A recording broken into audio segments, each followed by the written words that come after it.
everybody, Cinema this here again to talk to you about what I bought and what I watched today. And today while I was out shopping, I found myself next door to a Dollar Tree store. A Dollar Tree store that I've never been inside of. And although over the past few weeks I had been in many different stores looking for some of the great titles they've gotten in on Blu-ray, I still decided, what the hell, since I've never been in this store, I would stop in, see if they had anything different. And I'm very glad I stopped in because they had 8 DVDs I wanted to pick up, and for $1 a piece, I definitely had to grab them all.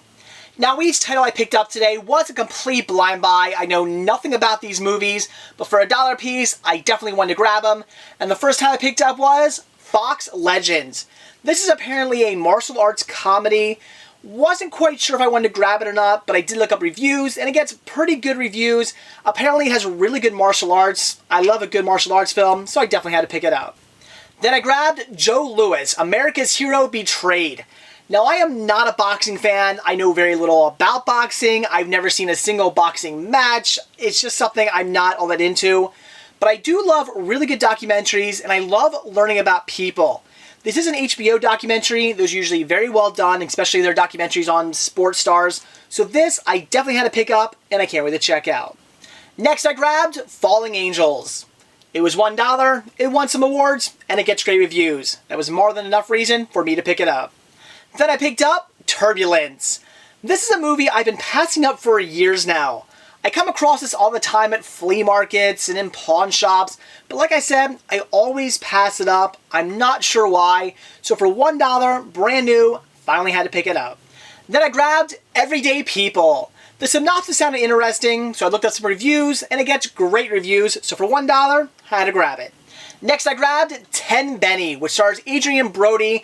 That sounded great to me, has an interesting synopsis, and also it's apparently a Sundance film favorite, so I had to grab it. Then I picked up The Hottest State, which also gets decent reviews, but what really drove me to this is the fact that it was written and directed by Ethan Hawke. Love Ethan Hawke, so I had to pick it up. And the last time I picked up was The Life and Death of Peter Sellers. This looked to be a good documentary. I'm very interested in learning about Peter Sellers because I love all the movies I've seen him in. So for $1, definitely had to grab this one as well. So that's it for what I bought today. So now on to what I watched. And the first title I checked out today was The Hottest State. Like I said, what drew me to this one was the fact that it was written for the screen and directed by Ethan Hawke, who I love. So I definitely wanted to check this out and see how he did. And I loved the film, thought it was great. Had a very sort of early 90s romantic drama feel, and I love early 90s romantic dramas, so I very much digged this movie. I got right into it.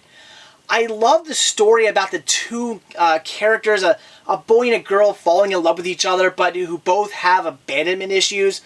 Our main female character, she had gotten dicked over by an ex-boyfriend who she was madly in love with. So from that, she has her issues.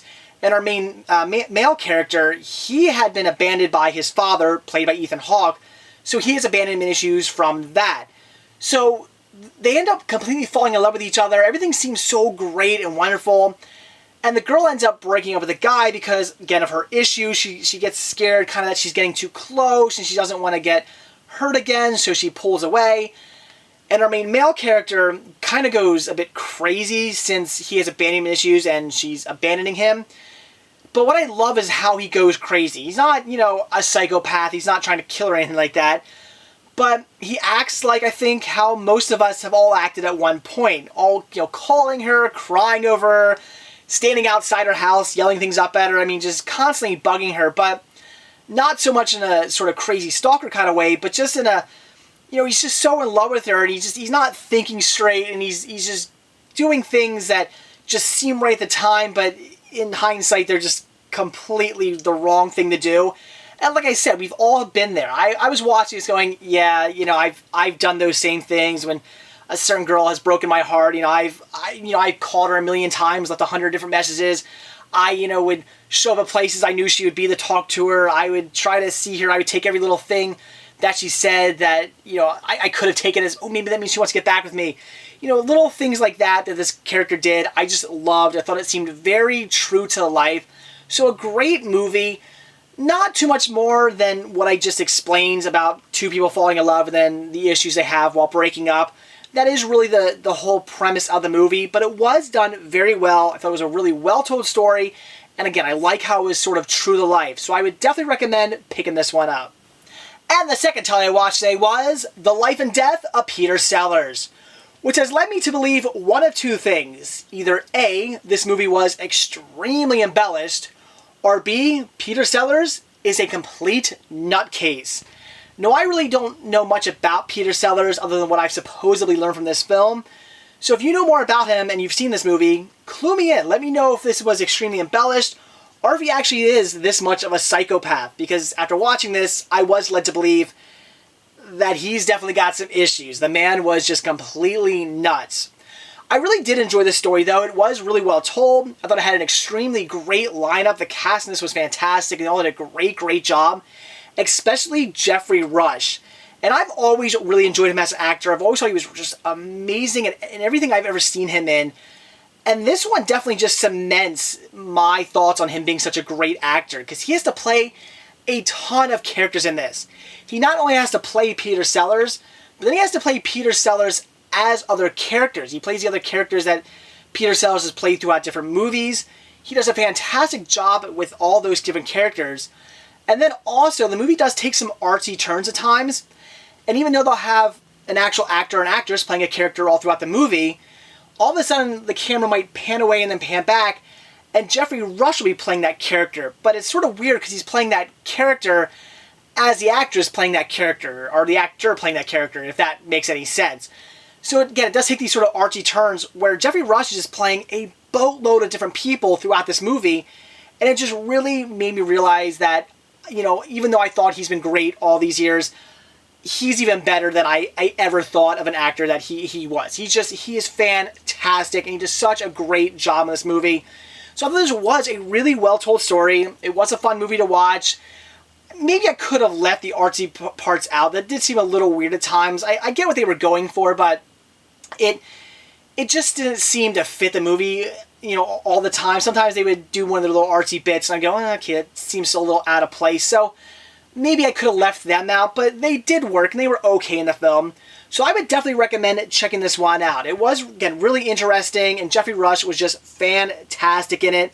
And it was fun to learn about Peter Sellers. Whether or not, again, I'm actually learning about him or hearing a very embellished story, I don't know. But hopefully I'll learn more from you guys. Maybe you guys can clue me in on that. But again, it was a fantastic watch, and I definitely would recommend picking this one up. So that's it for what I bought and what I watched today. Definitely got some great titles today from my local Dollar Tree store, and of course, getting them all for $1 was a steal. And also watching The Hottest Date, really enjoyed it. Thought it was a very well done romantic drama, and I would definitely recommend checking it out. I thought Ethan Hawke did a great job writing it for the screen and directing it. And also watching The Life and Death of Peter Sellers, I did enjoy the movie. I thought it was a good movie. It was well done. Again, Jeffrey Rush was fantastic in it. It's just whether or not it was completely believable. Because, like I said, either Peter Sellers is one of the most insane people that I've ever learned about. I mean, he's got to be one of the craziest people on this earth. Or the movie was rather embellished. And until I find out either way, I am still sort of up in the air as opposed to whether it was a well-told story. But it still was a good watch, and I would definitely recommend checking it out. So that's it. Thanks for watching, and stay tuned to see what I bought when I watch tomorrow. See ya.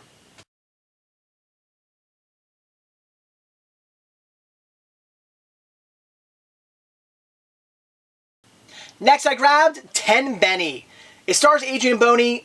It had a very sort of early 90s kind of romantic drama feel, which I thought was a little ironic since it was, again, written and directed by Ethan Hawke. Seeing as, you know, Ethan Hawke's the kind of guy you would expect to see in an early 90s romantic comedy, so it just kind of, no, fucking shit. Cars, stop making noise. It is simply just a romantic drama, but what I liked about it was it had a very sort of early 90s kind of feel to it, which I thought was a little ironic since it was written and directed by Ethan Hawke, who you usually see in early 90s romantic comedies. So, romantic dramas. So that's what I bought today, so now onto what I watched. And the first time I checked out...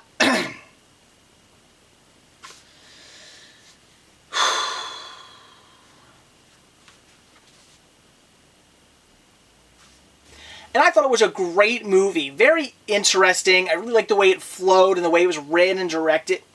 What?